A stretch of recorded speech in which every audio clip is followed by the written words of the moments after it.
I'm thinking I left people hanging in that last video about the BHN test slug and what it's really for. I did leave a link to Charles Irby's video, so when people go watch that, get an understanding of what it's about, that'd be that. But I start thinking, well, some people don't bother to do that, and other people coming in new could miss that. So I figured do a little supplemental, wrap it up, and make it make more sense. Will be the last time I screw up like this, I'm sure.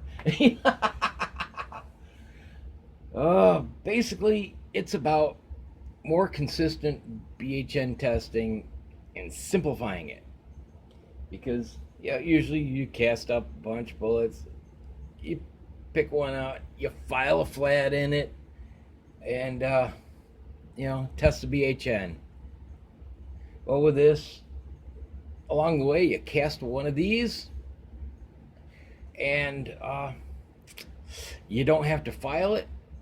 It's got a nice smooth surface without all the markings and all the check marks, checkering, whatever you want to call it, hash from the file, which makes it harder to get reading.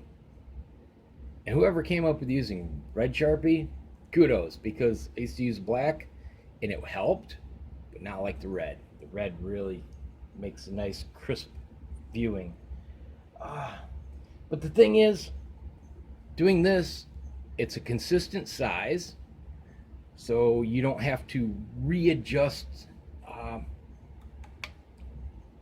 like this piece, the dimpler, or where you hold it for the pressure for 30 seconds. It's the same size, so you can pretty much set it and forget it instead of adjusting every time. It's round like a bullet, so it sits in the holder. It's got a nice big flat spot. This one's 1/4 inch wide. If you screw up 2-3 times, you probably got another shot or two. There's plenty of area to test. And like I said, it's consistent size. So if you cast a bunch for 223, and then you go for a 50 cal, that's a big old difference. And filing that 223 is a pain in the butt. So it doesn't matter which. It's the same size. You just go for it, and it is simplification. I just figured I would, tie it together this way and make sense of it. Ideally a single cavity mold is all it's needed. I just happen to have this defective one.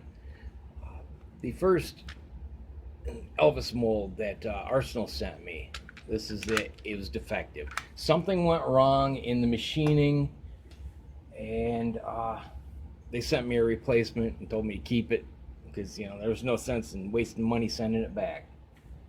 And I let it sit here, thinking either I'll find someone else eventually out there who could use it and re-drill it for what they needed, or I'd find something else to do with it, and I found something else to do with it.